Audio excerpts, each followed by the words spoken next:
Glória a Deus, vamos começar porque já deu horário, né? Hoje eu tô aqui com o pastor Leandro, ele vai fazer essa live comigo hoje porque eu vou contar um pouco do meu testemunho, né? E ele vai poder falar a experiência que ele teve comigo.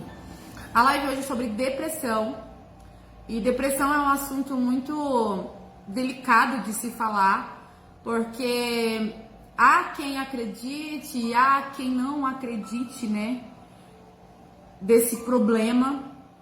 Há pessoas que julgam, né, que acham que é bobeira, que é frescura, e não é bem assim, né? Não é bem assim. A depressão, ela existe, ela é real, ela não é frescura, ela não é bobeira.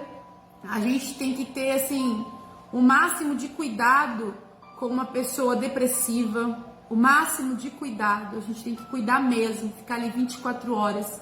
Porque é uma doença que, se não cuidar, não tratar, não buscar ajuda em Deus, é uma doença que leva à morte. Então a depressão hoje em dia é chamada de um mal do século. E a gente vê dentro das igrejas um certo preconceito sobre a depressão. Muitos não acreditam, muitos acham que ou é por falta de Deus, ou é um demônio, né? Então há um certo preconceito, principalmente dentro das igrejas. E isso não pode acontecer. A depressão, ela não é falta de Deus. A depressão, ela não é um demônio.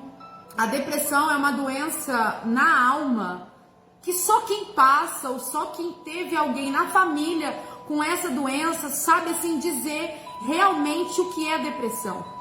Eu posso falar com propriedade sobre depressão, porque a minha mãe teve depressão e eu perdi a minha mãe por causa dessa doença, né? Eu tive depressão, né? Conheço várias pessoas também que tiveram, tenho pessoas na família com depressão, então assim, eu tenho propriedade para falar nesse assunto.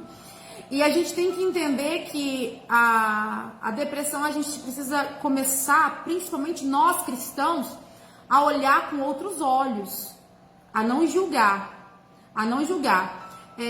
só que eu nem sempre pensei, né, na depressão dessa forma que eu penso hoje, que eu penso de 14 anos pra cá.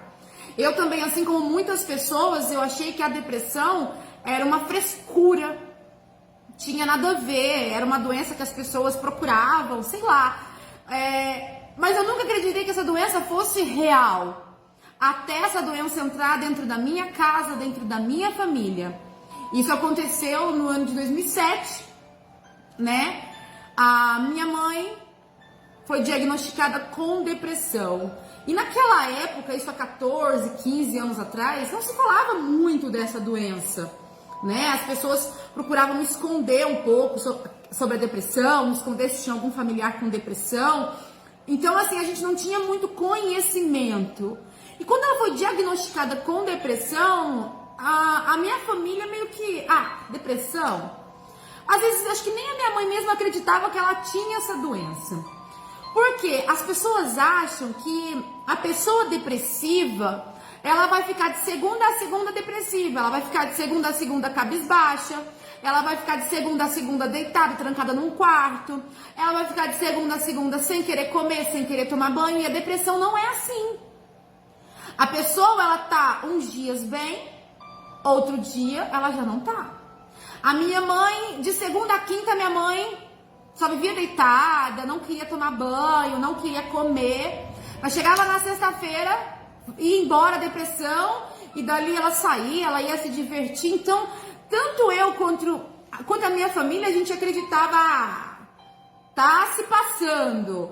Mas por que de segunda a quinta não quer viver, só quer morrer, e chega final de semana, né, a pessoa levanta, vai se divertir, só que a gente não entendia. A depressão, ela tem picos. Um dia eu tô muito mal, eu quero a morte, eu não quero mais viver. No dia seguinte, eu quero viver minha vida. Então o depressivo, ele não tá o tempo todo depressivo. Há picos na depressão. Por isso que muitas pessoas, assim como eu e minha família, não acreditavam na existência dessa doença na vida da minha mãe. Só que a depressão, ela não vem de um fato isolado. Às vezes as pessoas, eu tô passando por depressão porque aconteceu isso, né? A depressão, ela vem com vários acontecimentos, sabe? Às vezes a pessoa perdeu o trabalho, a vida financeira ficou ruim e não acha trabalho, e ali ela vai desencadeando uma tristeza profunda, porque é isso que a depressão é, uma tristeza profunda, por conta desses fatores, né? E a minha mãe foi desencadeando ao longo, né, de um tempo a depressão. Mas o que, assim, para ela foi a gota d'água, né? Eu me lembro que ela e meu pai, os dois se separaram, né? Ela procurou o fórum para se divorciar realmente do meu pai. E eles continuaram morando na mesma casa, porque eu tenho um irmão e na época ele tinha 7 anos.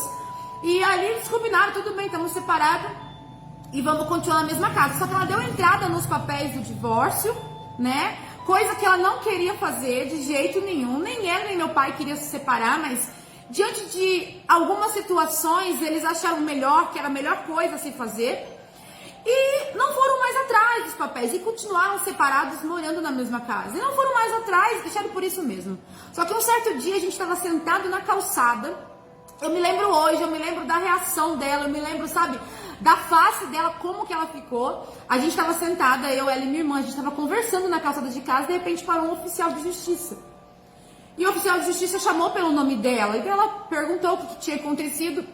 E daí o oficial de justiça falou, eu vim trazer o seu papel de divórcio. Como você e o seu ex-marido não compareceram no fórum, a juíza assinou, então vocês estão divorciados. Quando o oficial de justiça falou aquilo pra minha mãe, a afeição dela mudou totalmente.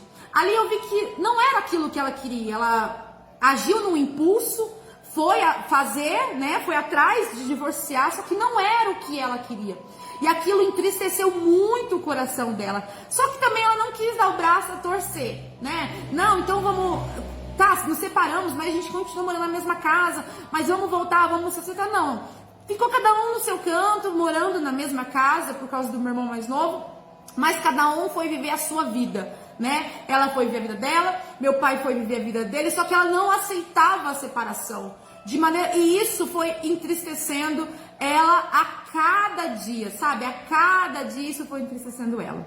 Então, quando saiu a carta de divórcio dela, foi assim, um estopim para aquela tristeza que ela já vinha sentindo estourasse de vez e que ela se afundasse mais e mais na depressão.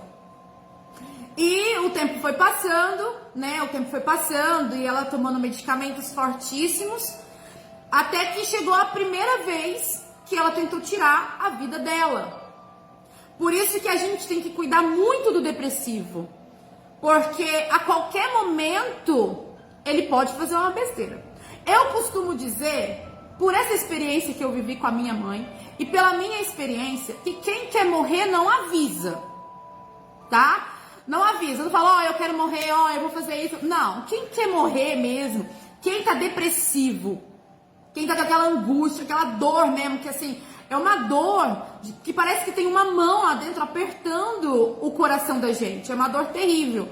Então, quem quer morrer não fica avisando, falando aos 4 ventos, eu quero morrer. Porque se assim faz, é porque ainda quer que haja tempo de alguém socorrer. Porque a minha mãe, ela não avisava. A minha mãe não avisava. Ela tomou medicamento uma vez, ela tomou medicamento 2 vezes. A minha mãe cortou os pulsos, minha mãe tentou se enforcar. A minha mãe foi pra ponte, na minha cidade, aonde passava um viaduto embaixo. Ela foi lá pra se jogar. A gente sempre pegou ela... Principalmente quando ela tomava remédio, ela se cortava, depois que ela já tinha feito.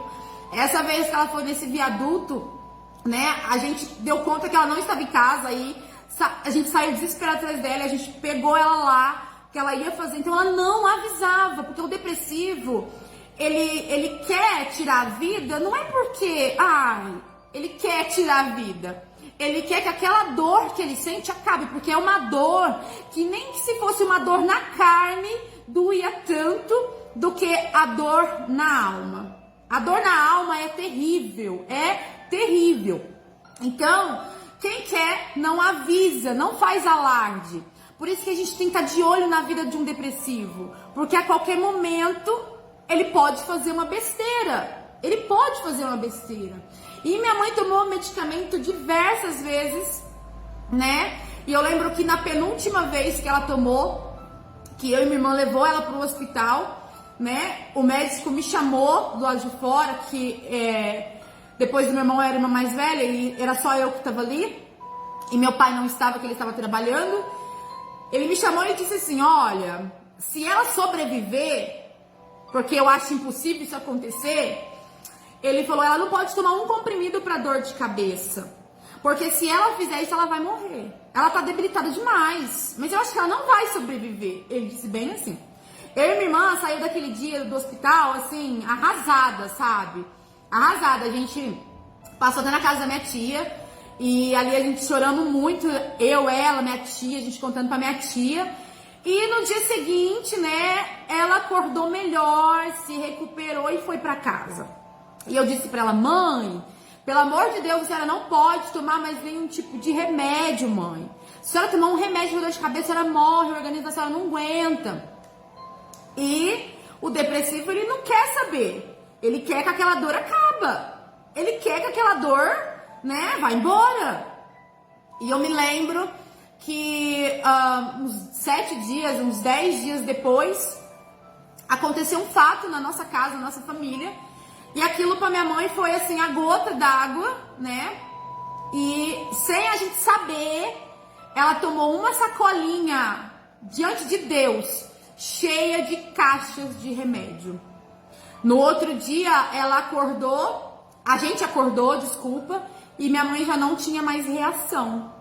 Não tinha. E eu lembro que a penúltima vez que a gente chamou os bombeiros para socorrer ela, eles chegaram na nossa casa bravo, que já estavam de saco cheio de ir lá buscar ela.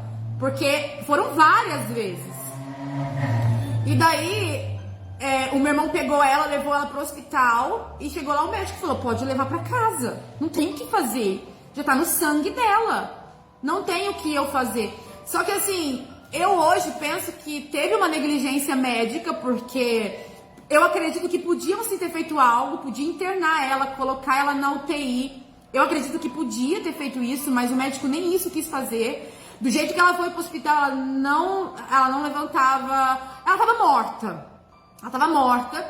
E do jeito que o meu irmão levou, o médico mandou de volta pra casa. E na segunda-feira, isso foi no Dia das Mães, na segunda-feira, minha irmã falou, Aline, eu vou tentar acordar a mãe pra ela almoçar, porque tá desde sábado, assim, não pode. Falei, então, enquanto eu ponho almoço pras crianças, que tinha o Felipe, meu filho pequeno, e meu irmão, minha irmã foi até o quarto tentar acordar ela. Quando a minha irmã chegou no quarto, minha irmã me gritou, e eu saí correndo. Quando eu chego no quarto, a minha mãe, ela tinha acabado de sofrer uma parada cardíaca, e daí eu pedi pra minha irmã e pedi socorro, né, enquanto eu ficava ali com ela, tirei as crianças dali, e aí minha irmã saiu correndo para ligar pro meu pai, para ligar para bombeiro, e nisso tinha um casal de amigo da nossa família, tava bem no estacionamento do mercado, eles viram o desespero da minha irmã, foram lá, correndo, a minha avózinha também chegou lá, minha avózinha assim de criação chegou lá, e eu do lado da minha mãe, eu coloquei a cabeça da minha mãe no meu braço, e ela deu um ronco muito forte. Quando ela deu aquele ronco, ela já virou a cabeça, morreu no meu braço. Então, a depressão precisa ser olhada com outros olhos, porque é real. Eu vivi isso. E é uma dor pra gente até hoje, né? Porque perder uma mãe não é fácil. Desculpa a emoção, mas... E perder uma mãe dessa maneira é pior. Então vamos começar a olhar a depressão com outros olhos. Se você conhece alguém que tá mal, que não tá mais querendo sair de casa, que não faz mais aquilo que costumava fazer, você começa a ficar de olho. E o mal de muitas pessoas é achar que não precisa de ajuda. E precisa de ajuda sim. A gente precisa de Deus em primeiro lugar. E a gente tem que buscar ajuda. E os anos se passaram e eu tive depressão. Eu tive depressão e não foi fácil.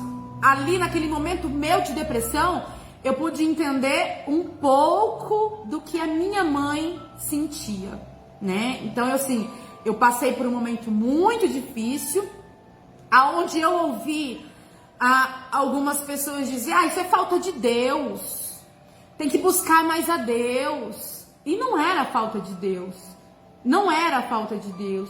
Foram alguns acontecimentos que foi me entristecendo e fez com que desencadeasse essa doença. E eu dizia para Deus: eu não quero ter o fim da minha mãe. Eu vou lutar porque eu não quero ter o mesmo fim que a minha mãe teve. Eu tenho filhos, eu tenho marido. Mas as pessoas ao redor da gente, principalmente os cristãos, muitos não acreditam. O pastor Leandro, meu esposo, até ele vivenciar isso comigo, ele também não acreditava, né? Ele olhava a depressão assim, sabe? Também acreditando: é falta de Deus, tem que buscar mais. Até acontecer dentro da sua própria casa. Eu lembro que quando eu comecei a ter as crises de depressão, ele ainda era meio assim, sabe? Mas tem dia que você tá bem, tem dia que você não tá? Eu não entendo. Como assim uma hora você tá bem, outra hora você não tá? Mas é porque ele nunca havia vivenciado. E as pessoas às vezes julgam porque nunca vivenciou, nunca conheceu alguém que tivesse, né, essa doença. Mas aí quando ele sentiu na pele, daí ele, né, começou a olhar para a depressão com outros olhos. E isso existe muito dentro das igrejas. Existe muita depressão dentro das igrejas. Mas, Aline, pode? Mas uai, como assim o crente tá com depressão? Gente, eu tive depressão há 3 anos atrás, foi isso? Uns 3 anos atrás, né? A gente já estava aqui em São Paulo e ele não sabia o que fazer. Ele ligava pro meu pai desesperado. Ele ligava pra nossa antiga pastora, a pastora Roseli, desesperado, porque ele não sabia o que fazer comigo. E nem eu sabia o que fazer comigo. E dentro das igrejas tem muita gente com depressão. E a gente precisa cuidar dessas pessoas e também orientar a procurar ajuda, porque há um preconceito de procurar um psicólogo. O crente não precisa de psicólogo. Precisa sim. O crente só precisa de Deus. A gente precisa de Deus, mas Deus deixou a medicina pra gente. Então a gente tem que procurar ajuda. E nós procuramos ajuda, né? Graças a Deus, um dia ele acordou e falou: eu vou levar você a um psicólogo. A gente foi direto no psiquiatra, né? Não foi nem no psicólogo, ele já me levou direto no psiquiatra. Porque eu realmente, eu tentei tirar a minha vida algumas vezes. Então, assim, chegou no limite: eu vou te levar, porque eu já não sei mais o que fazer. Eu já orei, já busquei ajuda, então eu vou te levar. E foi, assim, uma das melhores coisas que ele fez pra me ajudar, né? É me levar no médico, é estar comigo ali, tô com você, vai dar tudo certo, eu vou cuidar de você. E foi uma das melhores coisas. Lógico que primeiramente vem o nosso Deus, porque de nada adianta a gente buscar ajuda num psicólogo, psiquiatra, e a gente não buscar em Deus. Então a gente tem que conciliar, né, as duas partes. Então, como eu estava falando, dentro das igrejas tem muito isso, tem muitas pessoas com depressão. E às vezes muitos pastores têm receio, sabe? Tem preconceito. Sendo que na Bíblia Sagrada, o pastor aqui, ele tem muito mais conhecimento do que eu da palavra. Ele vai falar pra gente quem na Bíblia Sagrada teve depressão. Mas você pode perguntar: mas na Bíblia, naquela época já existia depressão? Já existia depressão. O problema é que as pessoas começaram a camuflar, a esconder, mas já existia depressão. E agora o pastor, depois eu termino de contar o meu testemunho, mas agora o pastor ele vai falar quem na Bíblia teve depressão, o que ele passou, como ele enfrentou. O pastor Leandro vai falar pra gente agora. Pode falar, pastor. Boa noite a todos, né? Estão assistindo e vão assistir depois. É um tema muito complexo e por muito tempo, ainda é, né?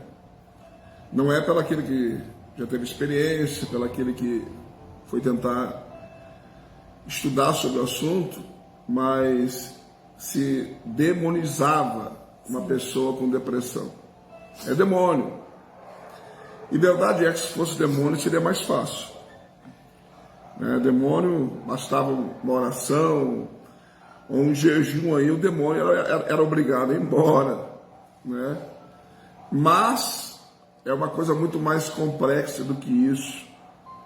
E eu também, como a maioria, eu achava que isso não podia ser algo aceitável, vamos dizer assim, para alguém que serve a Deus. Daí eu olhava para a vida da minha esposa, né? Marido lindo como eu, que faz tudo que pode por ela, você não faz mais porque não pode às vezes, mas o que eu posso eu faço. E daí eu pensava, o que essa mulher quer da vida? Tá com depressão por quê? Que tem tudo dentro daquilo que a gente pode, né, que é a realidade. Porque as pessoas, pastor, interrompendo um pouquinho, as pessoas acham assim, ai, mas porque fulano tem uma vida boa, tem dinheiro, tem carro, tem casa, tem uma vida boa, depressivo, né? E era o que você pensava, né? Eu trato essa mulher muito bem, depressão por quê? Não só eu pensava, como as pessoas pensam assim. Eu até ouvi pessoas comentando relacionado a isso. Então, só que é uma realidade que está muito além de demônio, não é demônio, né? É uma doença na alma. E a depressão ela tem 3 graus: leve, né? Moderado, que é o médio, e o grave. Então, há 3 níveis de depressão. Verdade é que também hoje muitas pessoas estão, vamos dizer assim, generalizando qualquer coisa como se fosse uma depressão. Às vezes é uma tristeza que não é uma depressão.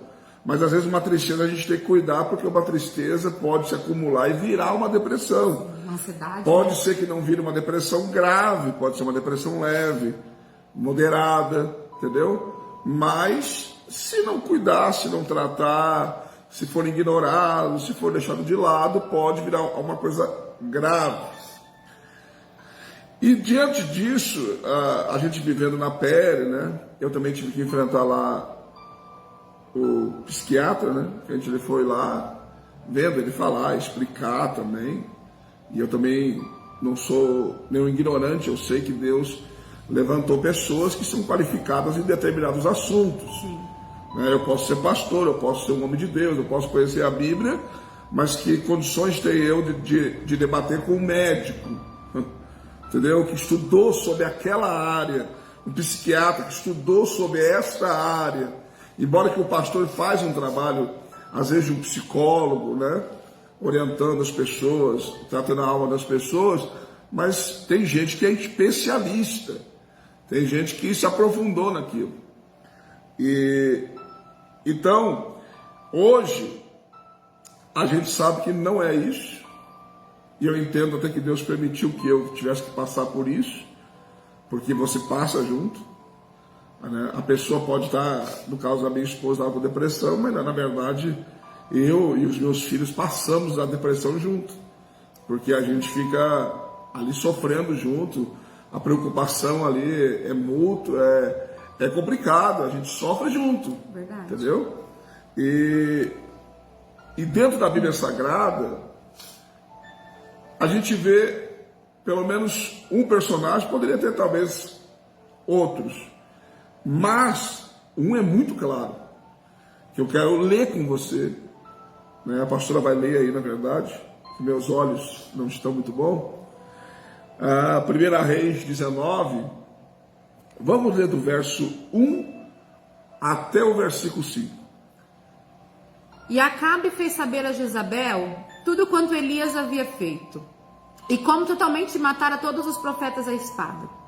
Então Jezabel mandou um mensageiro a Elias a dizer-lhe: assim me façam os deuses. E outro tanto, se de certo amanhã a estas horas não puser a tua vida como a de um deles. O que vendo ele, se levantou, e para escapar com vida se foi. E chegando a Berseba, que é de Judá, deixou ali o seu servo. Ele, porém, foi ao deserto, caminho de um dia, e foi sentar-se debaixo de um zimbro, e pediu para si a morte, e disse: já basta, ó Senhor, toma agora a minha vida, pois não sou melhor do que meus pais. E deitou-se e dormiu debaixo do zimbro. E eis que então o anjo o tocou e lhe disse: levanta-te e come. Amém. O que eu vou dizer agora aqui, primeiramente, eu quero que vocês entendam que este homem aqui é um dos grandes profetas da Bíblia.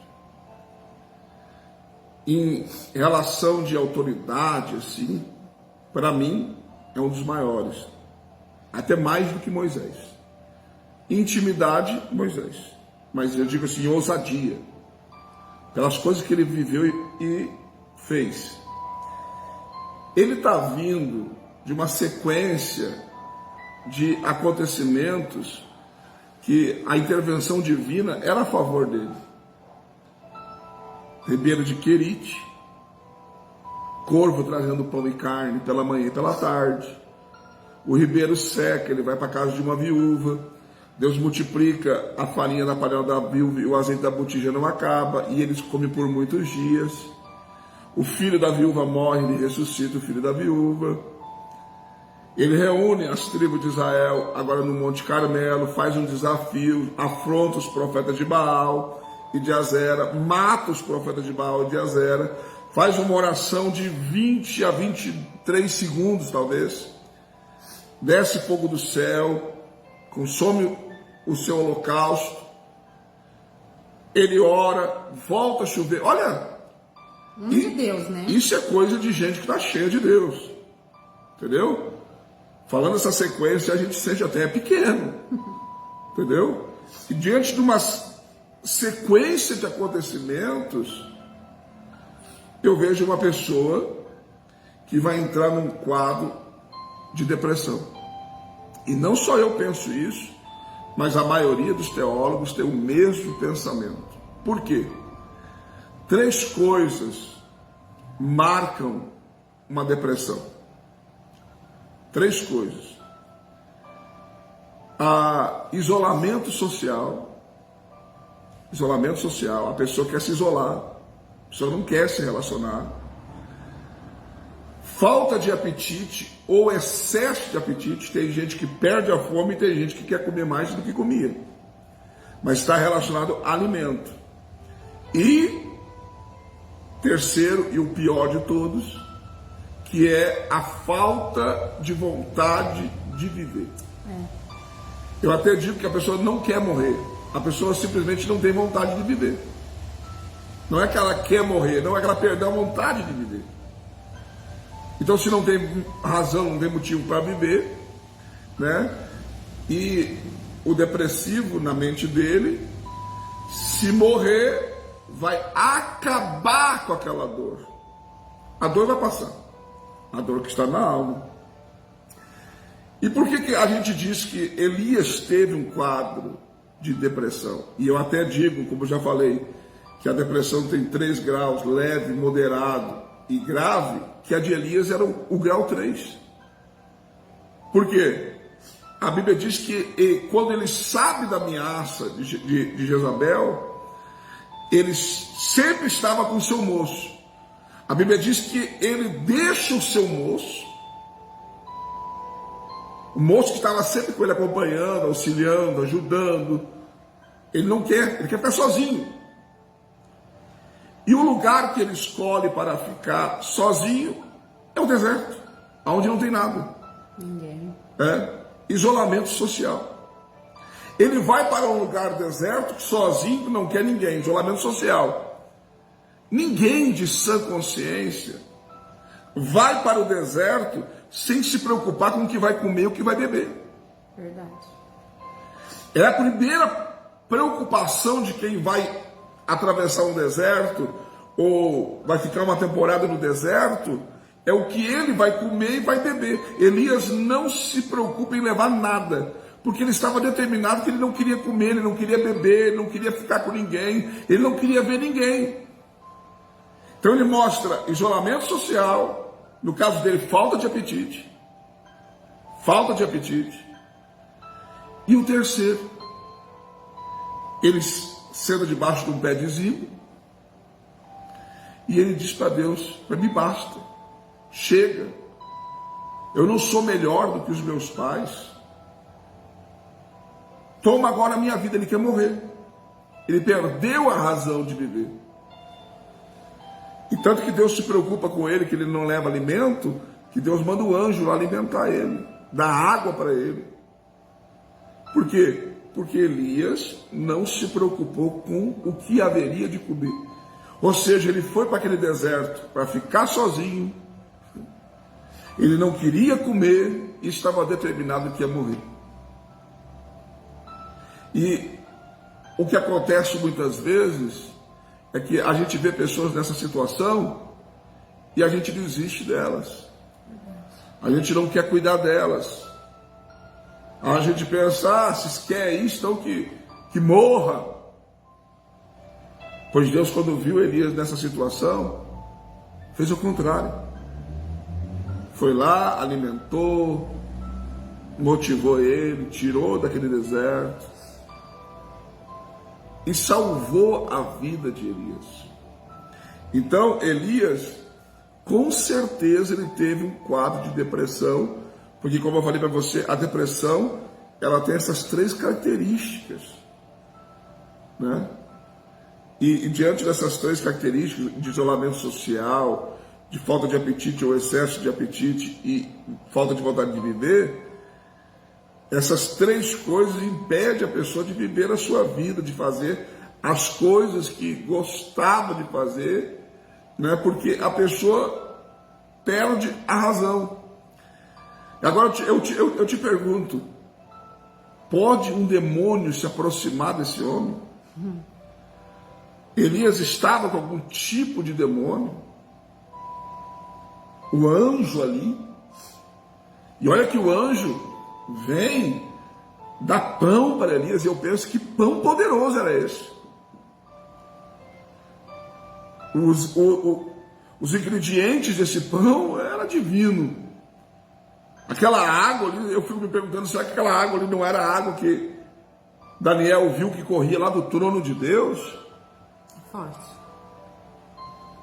Não creio que o anjo passou em algum rio e pegou água. Não creio que o anjo foi numa padaria comprar pão.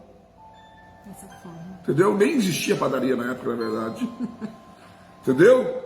Mas aquele alimento veio do céu. E sabe o que acontece? Ele come e bebe. E nem por isso ele se levanta e está tudo bem. Ele come, bebe e quer continuar dormindo.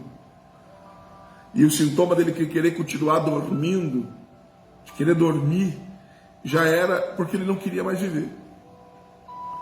Tá? Enquanto eu não morro, eu durmo, para não ver a vida, para não ver a luz do sol.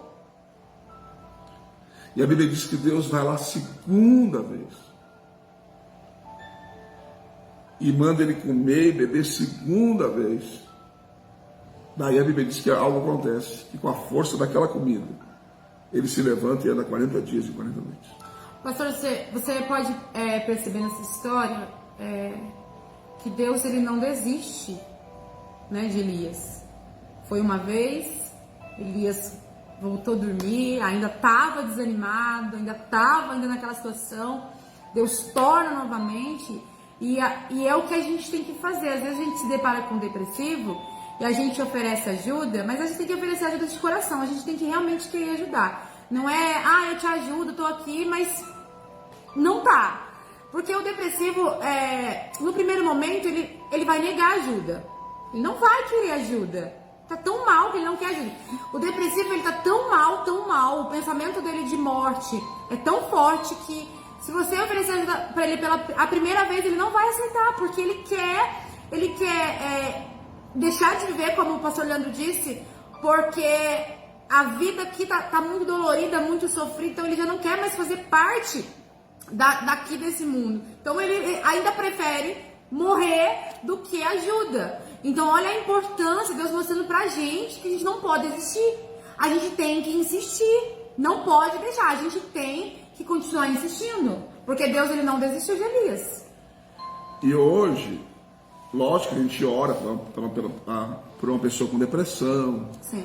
A gente vai jejuar, a gente vai aconselhar ela na Bíblia, entendeu? Vai querer mostrar para ela motivos e razões para ela viver, mas no sentido de motivar ela a superar aquela situação.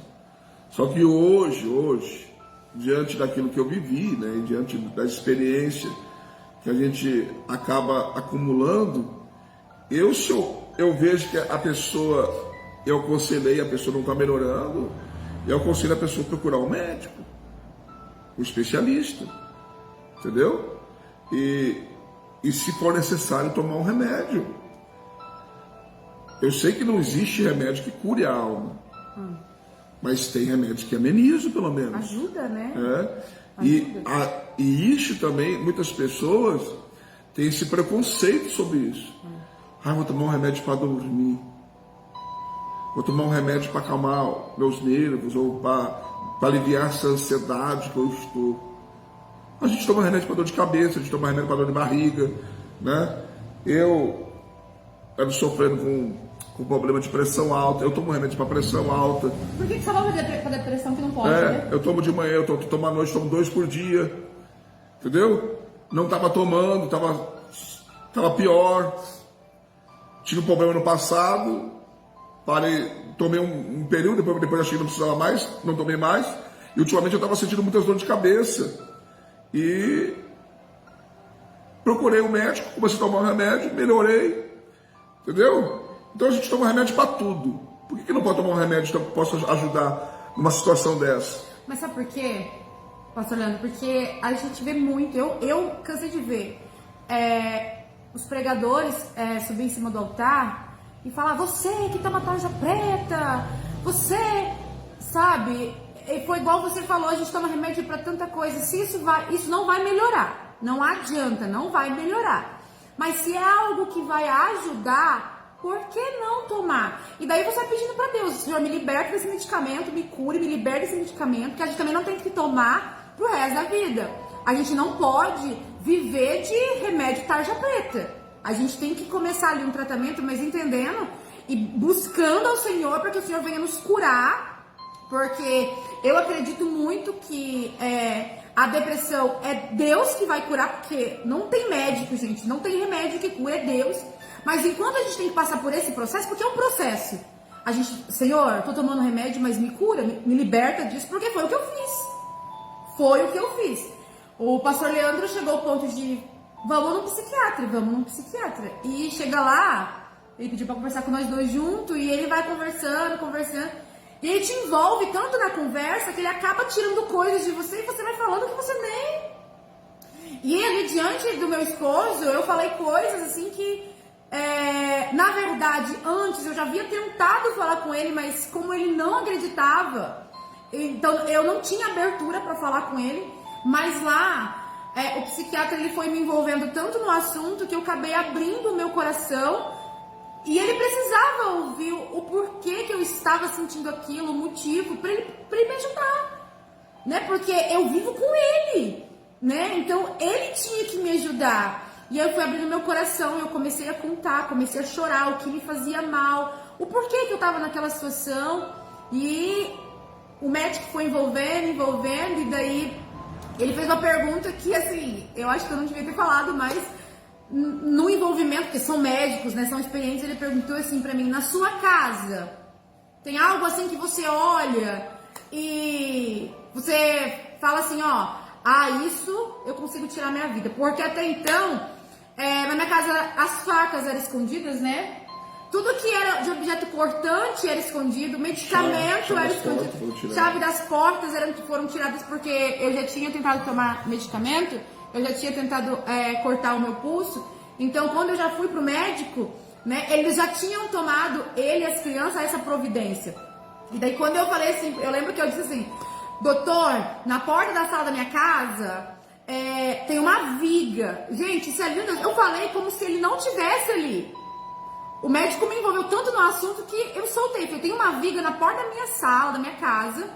E toda vez que eu olho para aquela viga, eu me vejo me enforcando lá. E daí, quando eu disse aquilo, o médico, na hora, ele olhou pra ele e falou, olha, eu sinto muito, mas é motivo de internação.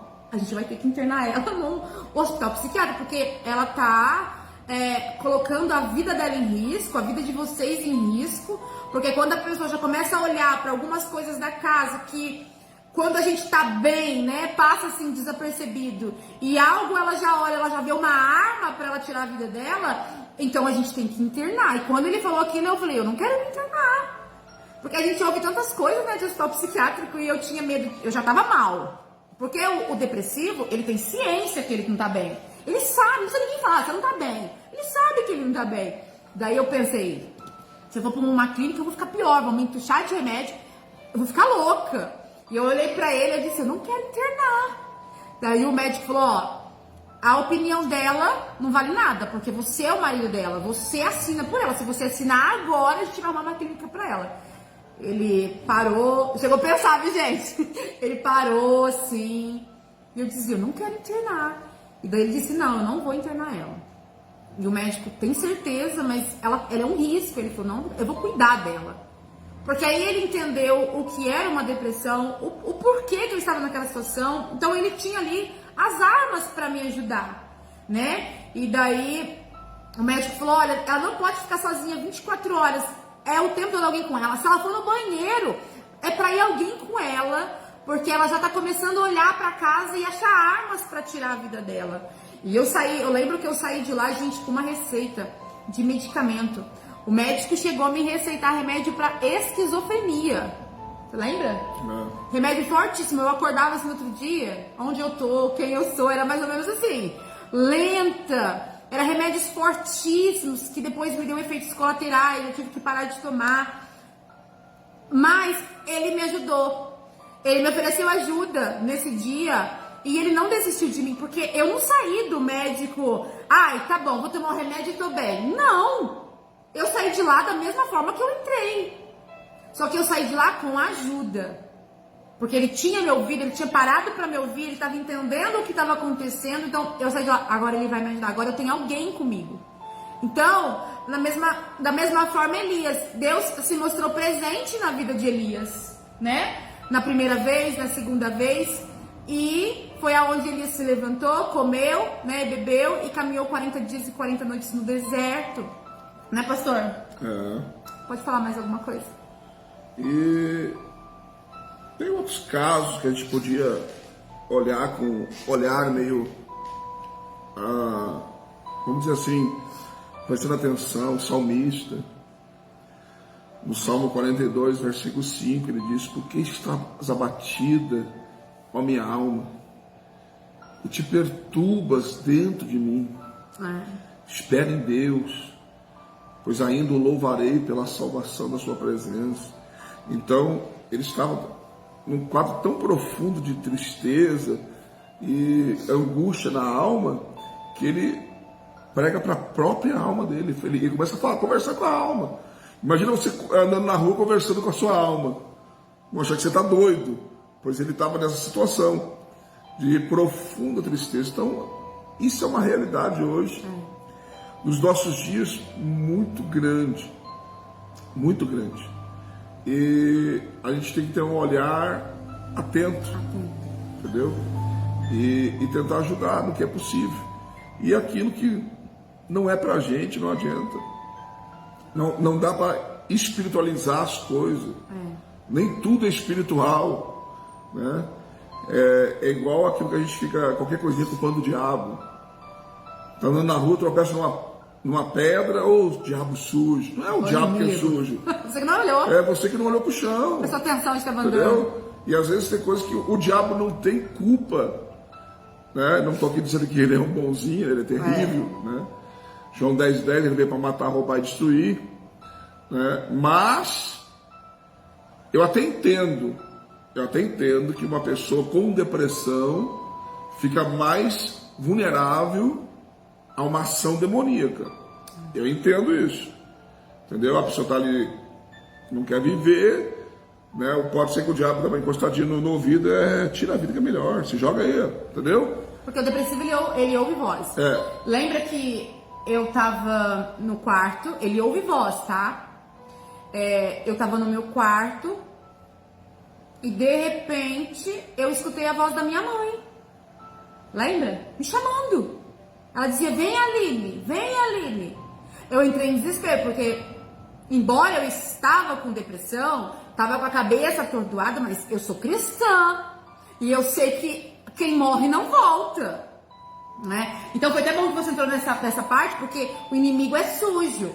Eu tenho certeza que aquela voz que eu ouvi era a voz da minha mãe, era o inimigo, porque eu estava fragilizada, né? E eu cheguei a ver a minha mãe na porta do meu quarto e ela dizia, vem Aline, venha. Eu entrei em desespero. Quando eu falei pra ele, ele falou, você sabe que isso não existe?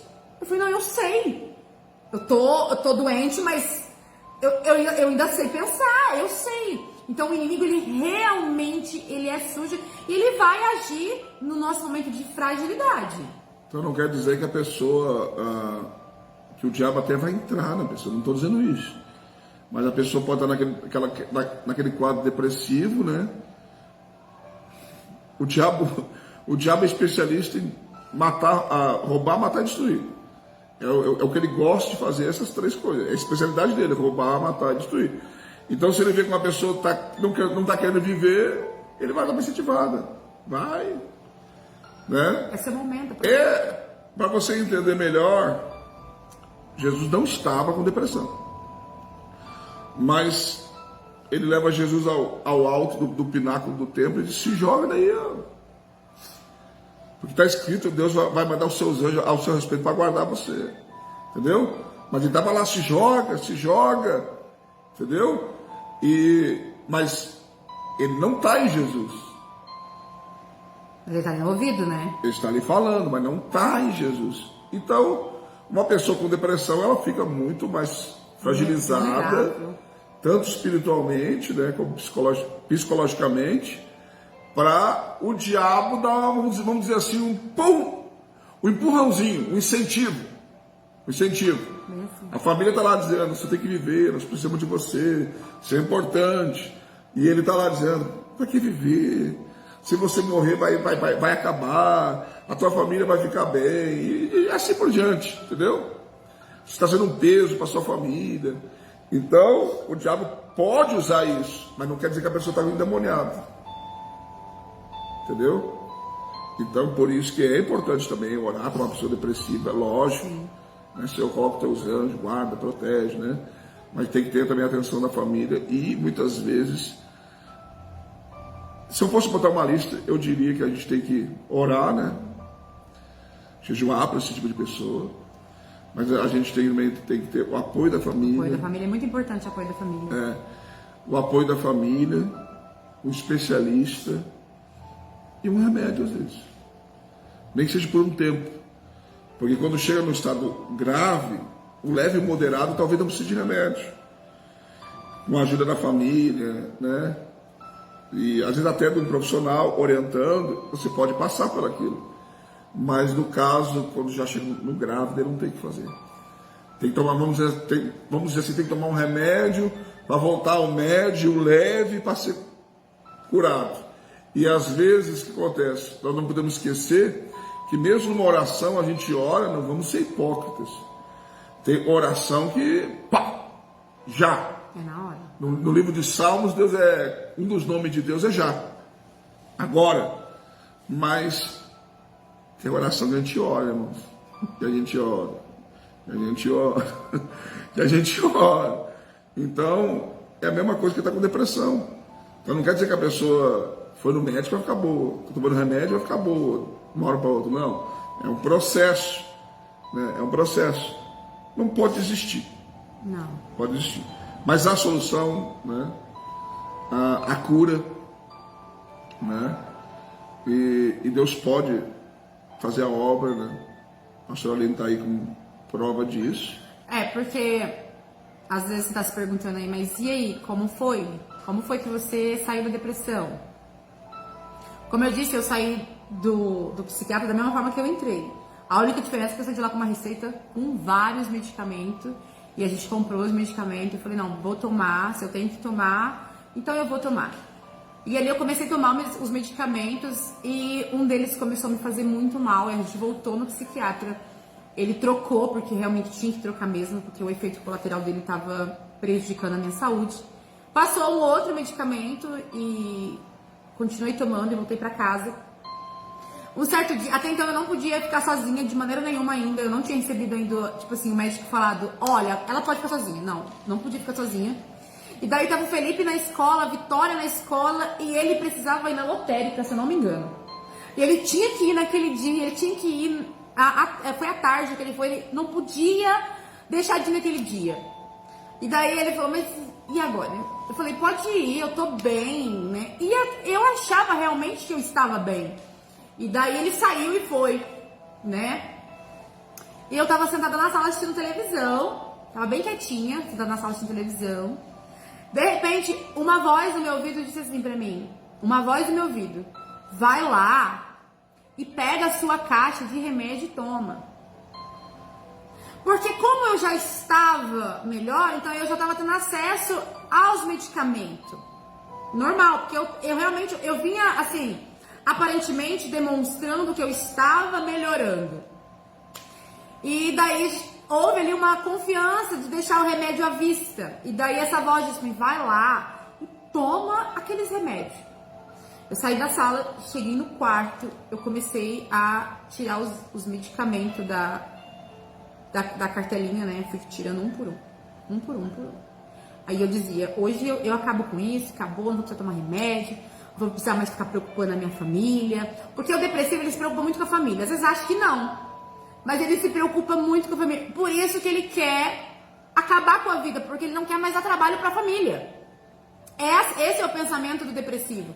Às vezes a pessoa pode achar, mas ele não pensa na mãe, ela não pensa no marido, não pensa em fulano. Não, ele pensa tanto que o depressivo, ele acha que se ele tirar a vida dele, acabou. Esse é o pensamento do depressivo. E eu dizia, vou acabar com isso, eu não vou dar mais trabalho pro meu marido, nem pros meus filhos, não vou dar trabalho pro meu pai. E eu tinha assim, tudo planejado. Eu falei, não, meu marido vai continuar cuidando da igreja, o Felipe vai embora pra Orlândia, a Vitória também vai embora pra Orlândia, vai ficar tudo certo, tá tudo encaminhado, tá tudo certinho. Esse era meu pensamento. E eu ali tirando todos os medicamentos, quando eu ouvi uma voz, assim, gente, eu não sei explicar pra vocês a voz que eu ouvi. E quando eu terminei de tirar os medicamentos, que eu ia tomar os medicamentos, eu falo que a minha emoção, porque foi muito forte. Eu ouvi uma voz, e essa voz disse assim, ó, não faz isso. Quando eu ouvi, não faz isso, eu saí correndo do meu quarto, fui pra sala e ali eu comecei a chorar. Comecei a chorar. E ali eu entendi que era Deus falando pra mim não fazer isso. Que ele não queria que eu fizesse isso, que ele não queria que eu tirasse a minha vida. E daí eu chorei muito, e daí eu disse, Deus, o Senhor sabe que eu não tô aguentando mais. Eu, Aline, não aguento mais. Só que eu sei que se eu tirar a minha vida, eu tô correndo um risco muito grande de perder a minha salvação. Só que a dor que eu tô sentindo tá mais forte do que eu pensar na salvação. Foi bem assim que eu falei com Deus. Então, se o Senhor não quer que eu faça isso, me tira dessa situação. O Senhor me tira, pelo amor de Deus, me tira dessa situação. E eu chorei demais. Chorei demais. E daí ele chegou. Quando ele chegou, eu contei pra ele o que tinha acontecido. Daí ele voltou a esconder os medicamentos tudo de novo de mim, porque ele viu que não podia confiar. Só que quando Deus falou comigo, e eu fiz a minha oração ali na sala, chorando muito, desesperada, porque eu literalmente, eu ouvi a voz de Deus. Foi como, quando eu abri o meu coração pra Deus, foi como se Deus tivesse vindo assim, ó. Porque a depressão, a dor, é como se tivesse uma mão, duas mãos. Assim, um exemplo, ó. O copo é o coração da gente. Como se tivesse duas mãos assim, ó, e vai apertando, sabe? Vai esmagando. É bem assim que a gente sente. Foi como se Deus tivesse tirado essas duas mãos do meu coração e o meu coração foi se expandindo, sabe? Eu lembro que no dia seguinte eu acordei e falei pra ele assim, ó, a partir de hoje eu não vou tomar mais nenhum medicamento. Ele, não, você vai tomar, porque o médico falou que você tem que tomar. Eu falei, não vou tomar. Eu não vou tomar medicamento. Porque se Deus não quer que eu tire a minha vida, eu tenho certeza que Ele vai fazer a obra na minha vida, Ele vai me curar dessa doença. Eu não vou tomar mais. Ele ficou muito bravo comigo, porque eu tinha que tomar. E ele estava certo mesmo. A gente não pode parar, mas o meu caso foi um ato de fé. Eu não vou tomar mais, porque Deus, Ele vai fazer a obra. Eu falei com Ele, eu tenho certeza que Ele vai fazer a obra na minha vida, Ele vai me curar dessa doença. E para honra e glória do Senhor, eu não precisei tomar mais medicamento. Deus tirou toda aquela angústia, aquela dor, coisas que eu precisava perdoar, de coisas que me machucou, mas eu precisava liberar perdão. Eu consegui liberar perdão, né? Eu precisava liberar perdão para certas situações e eu consegui liberar perdão. E Deus foi limpando o meu coração e eu não precisei mais tomar medicamento. E assim Deus me curou. Então, assim, é bem complexo pra gente que é cristão, né? É bem complexo. Eu ouvi aqui dentro da igreja a pessoa dizer, mas isso é falta de Deus. E eu olhar pro céu e dizer, Senhor, não é falta do Senhor. Não é falta do Senhor de jeito nenhum, porque as pessoas julgam, né? É porque não tem conhecimento, assim como o meu esposo, ele não tinha conhecimento, então... Mas quando conhece, já vê com outros olhos. Então a gente não pode julgar, a gente não pode apontar o dedo. A gente tem que acolher o depressivo, porque é terrível. Eu perdi a minha mãe com essa doença, né? Eu me vi na mesma situação que ela, tentando tirar a minha vida. Então, assim, foi igual o pastor Leandro disse: oração, a família junto, e buscar uma ajuda, sim, psiquiátrica, se for necessário. Tem que buscar, não fica, mas eu vou na igreja, não vou. Vai sim buscar, porque é importante. No entanto, tem vários psicólogos que são cristãos. Já é para ajudar, né, os cristãos que passam por essa situação, por esse tabu, né, que não pode, porque endemoniza, né, como o nosso pastor disse. Então, vamos começar a olhar o depressivo com outros olhos, não de julgamento, mas uma pessoa que precisa de ajuda, uma pessoa que tá ali, tá vulnerável, porque quando ela tá dentro daquele mundinho, ela fica realmente vulnerável ao inimigo, porque ela ora menos, ela fala menos com Deus, sabe? Eu não vinha aos cultos, eu ficava dentro de casa e sempre, né, a gente mora no fundo, sempre iam lá no hora do culto ver como que eu tava, porque eu não tinha condições de vir pra igreja, E a igreja em oração pela minha vida, né, minha família buscando pela minha vida. Então vamos começar a olhar o depressivo com outros olhos, sem julgamento. Ajuda, oferece uma vez, não quer, porque ele não vai querer na primeira, oferece na segunda, oferece, faz assim como Deus fez com Elias, vai lá, oferece ajuda, porque uma hora ele vai aceitar. E não esquece da oração, a oração é muito importante. Ore pro depressivo e olhe com outros olhos, né, porque a gente tem que olhar, né, com outros olhos. É uma doença na alma, não é demônio. Como o pastor disse no começo, demônio você vai lá, coloca a mão, expulsa, faz uma oração, jejum, acabou. Mas não é um demônio, é uma doença na alma. E a família tem que buscar entender o porquê desencadeou essa doença. Há um motivo, não acontece do nada, de repente, né? Então a família tem que buscar entender o porquê. Desde quando? O que tá sentindo? O que faz doer, né? Então... Vamos cuidar das pessoas com essa doença. E nós mesmo numa situação dessa, eu e as crianças, nós vimos para a igreja, embora que de vez em quando alguém tinha que ir lá ver, né? E nós escondia os objetos cortantes, tudo que tinha. Uma vez aconteceu até um negócio engraçado. O Felipe pegou todas as facas que tinha em casa e colocou na mochila dele, para não deixar à vista, né? E no outro dia ele foi para a escola e esqueceu de tirar as facas de dentro da mochila. Quando ele chegou na escola, ele abriu a mochila para estudar. Tava cheio de faca lá. Oh, Deus. Se passasse por uma revista, uma coisa, ia passar por terrorista. Verdade. Mas era a situação. E nós, mesmo assim, nós estávamos fazendo a obra. Eu estava na igreja, embora que sempre tem aqueles que julgam, né? Mas, graças a Deus, vencemos e superamos. E podemos dizer que sobrevivemos. Que na verdade não é só a pessoa que, quando a pessoa é curada, não é só ela que é curada, a família toda é curada. Toda. Porque é terrível. Por mais que você faça tudo, por mais que você dê tudo, por mais que você tente tudo, nada funciona. Nada é o suficiente, né? Nada é o suficiente, que a pessoa continua daquele jeito. Não muda. Entendeu? Mas graças a Deus, Deus deu vitória pra gente. E estamos aí.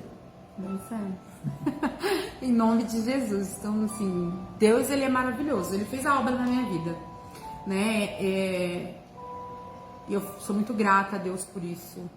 Porque sem ele eu não teria conseguido. Eu simplesmente, né? Não façam isso, tá?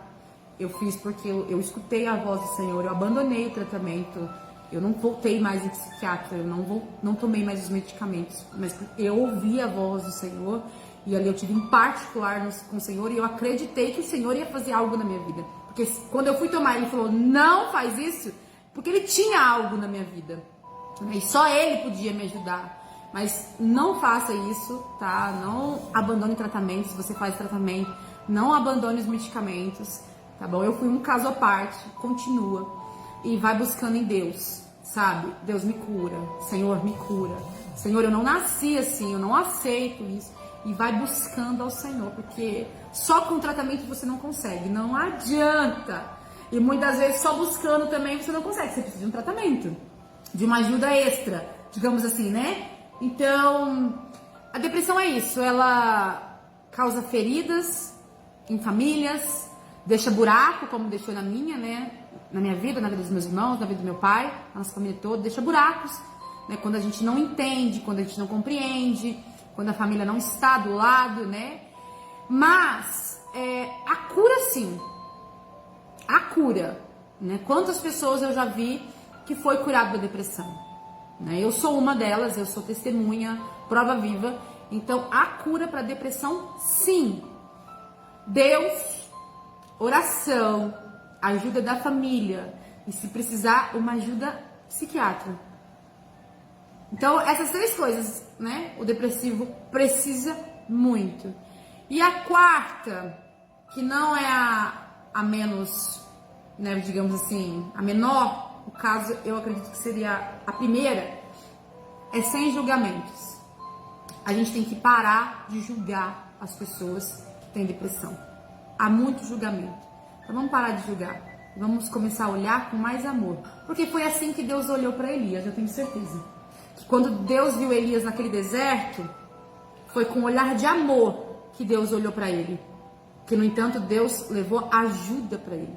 E a gente tem que olhar para as pessoas com esse mesmo olhar de amor e oferecer ajuda para as pessoas. Alguma coisa? Não. Então a gente vai encerrando aqui. Eu sou chorona, não parece, tá? Mas eu sou chorona mesmo. E são coisas que a gente passa, né? E machuca a gente, né? Não é fácil de superar, mas enfim, a vida, né? Segue. Espero que vocês tenham aprendido um pouco sobre depressão. E eu peço para você compartilhar esse vídeo com quem você acha que precisa ouvir o meu testemunho. No princípio foi chocante o que eu disse, porque é o que pode acontecer se não tiver cuidado. Mas depois vocês viram que Deus, ele faz, ele cura, ele ajuda, né, aquele que busca ele. Então compartilhe esse vídeo para as pessoas que vocês acham que precisam ouvir, que tem depressão, ou que tem alguém na família, pessoas que julgam os depressivos e precisam ouvir que tem que não ter julgamento. Compartilha e espero que você tenha sido abençoado mesmo, assim, de coração. Eu agradeço ao meu esposo, porque ele me ajudou muito. E esteve comigo quando ele entendeu, ele esteve comigo, não vou te abandonar, eu tô do seu lado, eu vou te ajudar. Chorava junto comigo, sofria comigo, aos meus filhos também, que não estão aqui, mas foram assim peças fundamentais na minha vida. Ao meu pai, que nossa, sofreu muito, tadinho dele, em outra cidade, né, lá no interior, sofreu demais. Aos meus irmãos também que sofreram junto comigo, mas eu venci e estou aqui para dizer para você: depressão tem cura. Glória a Deus. Despedir. Deu tudo certo, em nome de Jesus. E você que assistiu este vídeo, que tiver alguém na sua família, não desista, ajude. E se você estiver passando por esse problema também, tem solução, entendeu? Procure ajuda, né? E Deus vai te abençoar em nome de Jesus. Deus abençoe. Esse vídeo ele tá no meu Facebook, né? Tá sendo gravado aqui no Facebook, mas vai estar também lá no canal do YouTube do pastor, né? O Homem Bíblia, e também vai estar no meu canal, Aline Machado, para depois as pessoas que quiserem assistir. Um beijo no coração de cada um de vocês que estão assistindo e que vão assistir depois, e que Deus abençoe grandemente a vida de vocês. Até o próximo vídeo. A paz do Senhor Jesus e sejam alcançados pela mão do Senhor. Tchau! Isso.